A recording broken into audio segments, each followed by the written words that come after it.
भारत के इस गांव के लोग क्यों नहीं पहनते जूते चप्पल। तमिलनाडु में एक छोटा सा गांव है जहां पर लोग जूते चप्पल नहीं पहनते।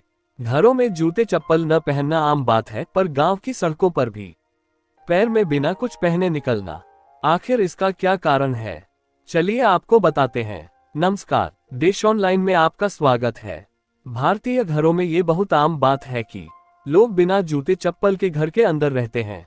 लोग अपने जूते चप्पल घर के बाहर या दरवाजे के पास बने शू रैक में रख देते हैं और घर के अंदर पैर में बिना कुछ पहने ही चलते हैं।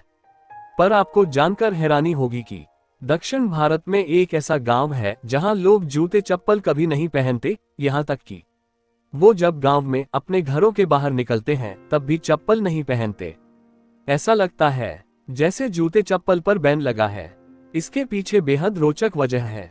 2019 की बीबीसी वेबसाइट में प्रकाशित एक रिपोर्ट के अनुसार इस छोटे से गांव का नाम अंडमान है, जो तमिलनाडु की राजधानी चेन्नई से करीब 450 किलोमीटर दूर है। फीचर संवाददाता कमला थाइगराजन की इस रिपोर्ट के अनुसार उस वक्त गांव में करीब 130 परिवार रहा करते थे। अधिकतर लोग किसानी करते थे या फिर खेतों में मजदूरी किया करते थे। गांव की सड़कों पर भी लोग नहीं पहनते चप्पल। रिपोर्ट के अनुसार इस गांव में बुजुर्ग या बीमार लोग ही चप्पल जूता पहनकर चलते हैं, बाकी कोई भी गांव के अंदर जूते चप्पल नहीं पहनता है। हालांकि गर्मी के मौसम में कुछ लोग तपती जमीन से बचाने के लिए चप्पल पहन लेते हैं। बच्चे स्कूल भी बिना जूते चप्पल पहनकर जाते हैं। वहीं कुछ लोग अपने हाथों में जूते चप्पल लेकर जाते नजर आ जाते हैं, जैसे वो उनका पर्स या फिर कोई बैग हो। अब आप सोच रहे होंगे कि आखिर इसके पीछे कारण क्या है। इस वजह से नहीं पहनते जूते चप्पल।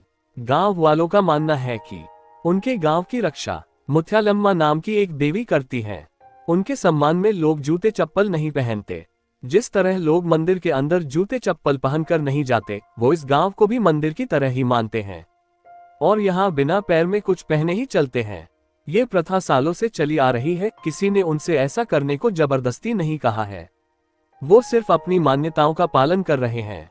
जब गांव में कोई बाहर से मेहमान आता है तो गांव वाले उसे इस प्रथा के बारे में बताते हैं। अगर वो मानने को तैयार हो जाते हैं तो अच्छा है, अगर नहीं मानते तो उनसे जबरदस्ती नहीं की जाती है। हालांकि काफी सालों पहले लोगों में ये मान्यता थी कि अगर वो इस नियम को नहीं मानेंगे तो गांव में एक रहस्यमयी बुखार फैल जाएगा, जिससे उन सभी की मौत हो जाएगी। मार्च अप्रैल में गांव वाले देवी की पूजा करते हैं और 3 दिनों तक एक त्योहार का आयोजन होता है।